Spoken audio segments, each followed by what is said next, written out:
Sahabat-sahabat damai yang terkasih, selamat datang kembali di channel YouTube Meditasi Vipassana ini. Hari ini kita akan membahas tentang 5 tanda bahwa praktek meditasi Vipassana Anda sedang berkembang. Seperti benih yang ditanam di tanah yang subur. Praktek Vipassana membutuhkan waktu, kesabaran, dan ketekunan untuk bertumbuh dan berbuah. Namun, bagaimana kita tahu bahwa benih itu sedang tumbuh?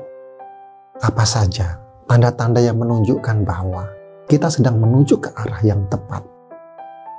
Sang Buddha pernah bersabda, sama seperti seorang pemanah yang terampil melatih bidikannya, demikian pula seorang bijaksana melatih pikirannya. Latihan meditasi Vipassana adalah proses melatih pikiran kita untuk menjadi lebih tenang, lebih fokus, dan lebih bijaksana. Seiring dengan latihan yang konsisten, kita akan mulai melihat perubahan-perubahan positif dalam diri kita. Inilah 5 tanda meditasi Vipassana Anda sedang berkembang. Yang pertama, peningkatan kesadaran dan konsentrasi. Ketika Anda mulai mempraktikkan Vipassana, salah satu tanda awal perkembangannya adalah peningkatan kesadaran dan konsentrasi. Seperti danau yang tenang, pikiran Anda akan menjadi lebih jernih dan fokus.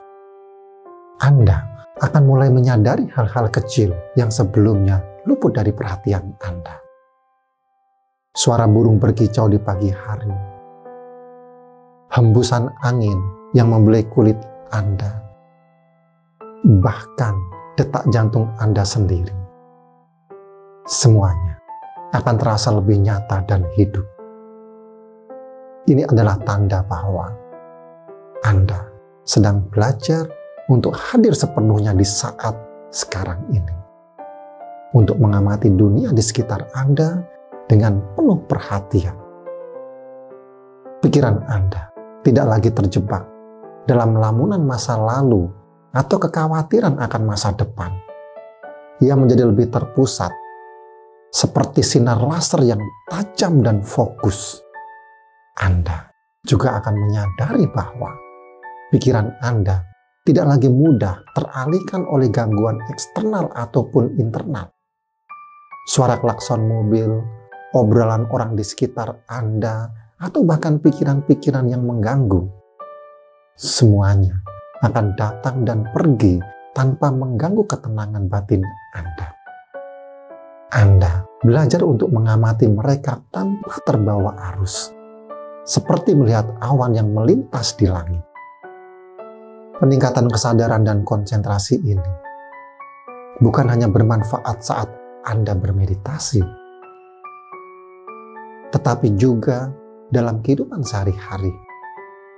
Anda akan lebih mampu untuk fokus pada tugas-tugas Anda, membuat keputusan yang lebih bijaksana, dan berkomunikasi dengan lebih efektif. Anda akan menemukan bahwa Anda lebih hadir dan terlibat dalam setiap momen, sehingga dapat menikmati kehidupan dengan lebih penuh. Perkembangan ini adalah sebuah proses bertahap. Jangan berkecil hati jika pikiran Anda masih sering mengembara. Teruslah berlatih dengan tekun dan sabar, dan Anda akan melihat perubahan positif dalam diri Anda seiring berjalannya waktu. Yang kedua, peningkatan ketenangan dan kedamaian batin. Seiring berjalannya Vipassana Anda berlanjut, seperti embun pagi yang perlahan mengusir kabut, kesadaran dan konsentrasi Anda akan semakin tajam. Pikiran yang tadinya liar dan tidak terkendali, kini mulai terpusat dan tenang. Anda akan merasakan sensasi yang lebih jelas, baik dari dalam tubuh maupun dari lingkungan sekitar. Ketenangan dan kedamaian batin pun akan mulai menyelimuti Anda. Emosi-emosi negatif yang dulu mudah membakar, seperti kemarahan yang berkobar, kecemasan yang mencekam, atau kesedihan yang mendalam perlahan akan mereda. Anda akan menemukan bahwa Anda tidak lagi mudah terombang-ambing oleh gelombang emosi, melainkan mampu mengamati dengan jernih dan tenang, seperti danau yang tenang di bawah sinar rembulan. Pikiran Anda akan menjadi lebih jernih dan damai. Bahkan di tengah-tengah situasi yang penuh tekanan, Anda akan mampu menjaga ketenangan batin Anda. Anda akan menemukan bahwa Anda tidak lagi bereaksi secara impulsif terhadap situasi sulit, melainkan mampu merespon dengan bijaksana dan penuh kesadaran. Ini adalah buah dari latihan Vipassana yang konsisten. Semakin Anda memperdalam praktek ini, semakin kuat pula fondasi ketenangan dan kedamaian batin Anda. Anda akan menemukan bahwa kebahagiaan sejati bukanlah sesuatu yang harus dicari di luar sana, melainkan ada di dalam diri sendiri, menunggu untuk ditemukan. Yang ketiga, peningkatan welas asih dan empati. Vipassana seperti cermin yang jernih, tidak hanya memantulkan bayangan diri kita sendiri, tetapi juga bayangan semua makhluk hidup. Dengan melatih Vipassana, kita belajar untuk melihat diri kita dan orang lain dengan lebih jelas, tanpa penilaian atau prasangka. Kita mulai menyadari bahwa kita semua adalah manusia, sama-sama memiliki perasaan, harapan, dan ketakutan. Seiring dengan praktek Vipassana, kita akan semakin terbuka seperti bunga yang mekar di bawah sinar matahari pagi. Welas asih dan empati akan tumbuh subur dalam diri kita. Kita akan lebih mudah memahami penderitaan orang lain, merasakan apa yang mereka rasakan, dan tergerak untuk membantu mereka. Kesalahan dan kekurangan orang lain tidak lagi menjadi alasan untuk menghakimi atau membenci mereka. Kita belajar untuk memaafkan karena kita menyadari bahwa setiap orang memiliki potensi untuk merubah dan tumbuh. Seperti Sang Buddha yang pernah bersabda, kebencian tidak akan pernah berakhir bila dibalas dengan kebencian, tetapi akan berakhir bila dibalas dengan cinta kasih. Vipassana mengajarkan kita untuk melihat dunia dengan mata welas asih, untuk melihat setiap makhluk hidup sebagai saudara dan saudari kita.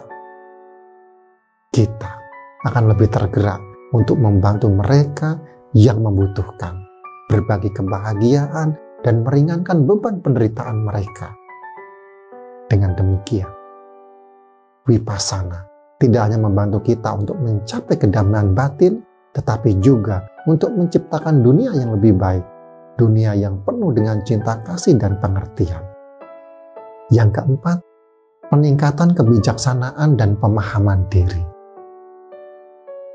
Vipassana bagaikan cermin yang jernih, memantulkan realitas apa adanya, tanpa noda atau distorsi dari pikiran kita yang seringkali dipenuhi prasangka dan harapan. Dalam keheningan meditasi, kita belajar mengamati setiap sensasi, setiap pikiran, dan setiap emosi yang muncul, tanpa terjebak dalam pusaran penilaian atau keterikatan. Kita mulai memahami 3 karakteristik mendasar yang menyelimuti segala yang berkondisi, yaitu anicca, dukkha, dan anatta. Anicca atau ketidakkekalan mengajarkan kita bahwa segala sesuatu di dunia ini terus berubah, tak ada yang abadi. Seperti bunga yang mekar lalu layu, atau ombak yang datang dan pergi. Demikian pula dengan tubuh, perasaan, dan pikiran kita. Dukkha atau ketidakpuasan menunjukkan bahwa karena segala sesuatu tidak kekal, maka tidak ada yang dapat memberikan kepuasan abadi. Keinginan dan kemelekatan kita pada hal-hal yang fana hanya akan membawa penderitaan. Seperti mengejar fata morgana di padang pasir. Semakin kita mengejar kebahagiaan dari luar, semakin kita merasa haus dan tak terpuaskan. Anatta, tanpa aku, mengajarkan kita bahwa tidak ada aku yang kekal dan terpisah dari segala sesuatu yang lain. Semua yang kita anggap sebagai diri sebenarnya hanyalah kumpulan dari unsur-unsur yang terus berubah. Seperti sebuah rumah yang dibangun dari batu bata, kayu, dan semen. Diri kita juga terdiri dari berbagai elemen yang tidak kekal. Pemahaman mendalam tentang anicca, dukkha, dan anatta inilah yang menjadi landasan kebijaksanaan dalam vipassana. Kita mulai melihat diri kita sendiri dan dunia di sekitar kita dengan mata yang baru, mata yang bebas dari ilusi dan keterikatan. Kita menyadari bahwa kebahagiaan sejati bukanlah tentang mengejar hal-hal yang fana, melainkan tentang melepaskan diri dari belenggu keinginan dan menemukan kedamaian di dalam diri kita sendiri. Yang kelima, perubahan positif dalam perilaku. Praktek vipassana bukanlah sekedar latihan yang terbatas pada saat meditasi duduk saja. Ia memiliki kekuatan untuk merembes ke dalam setiap aspek kehidupan kita, mengubah cara kita berpikir, merasa, dan bertindak. Seperti setetes tinta yang perlahan menyebar ke seluruh kain putih, vipassana akan mewarnai seluruh kehidupan kita dengan kesadaran dan kebijaksanaan. Salah satu perubahan yang paling nyata adalah meningkatnya kemampuan kita untuk mengenali pola-pola perilaku negatif yang selama ini mungkin tidak kita sadari. Mungkin kita seringkali bereaksi terhadap situasi yang tidak menyenangkan. Atau mungkin kita cenderung menghakimi orang lain tanpa memahami sepenuhnya. Vipassana membawa kita untuk melihat pola-pola ini dengan lebih jelas, sehingga kita dapat mulai melepaskannya dan menggantikannya dengan perilaku yang lebih positif. Selain itu, vipassana juga membantu kita untuk mengembangkan pengendalian diri yang lebih baik. Kita belajar untuk tidak terbawa oleh emosi-emosi yang kuat, seperti kemarahan, kesedihan, atau ketakutan. Kita belajar untuk merespon situasi dengan lebih tenang dan bijaksana, berdasarkan pada pemahaman yang jernih. Dengan demikian, vipassana tidak hanya membawa ketenangan batin, tetapi juga membantu kita untuk menjadi pribadi yang lebih baik, lebih bijaksana, dan lebih penuh kasih sayang. Kita akan lebih mampu untuk membangun hubungan yang harmonis dengan orang lain, berkontribusi positif bagi masyarakat, dan menjalani kehidupan yang lebih bermakna. Sahabat-sahabat yang terkasih, tanda-tanda perkembangan dalam meditasi vipassana ini bukanlah tujuan akhir, melainkan petunjuk bahwa kita sedang berada di jalan yang benar. Teruslah berlatih dengan tekun dan sabar, dan jangan pernah menyerah. Ingatlah sebuah nasihat, bahkan sebuah perjalanan 1000 mil dimulai dengan 1 langkah. Sahabat sekalian, jika Anda merasa video ini bermanfaat, jangan lupa untuk like, komen, dan subscribe channel ini untuk mendapatkan konten-konten bermanfaat lainnya. Semoga semua makhluk berbahagia.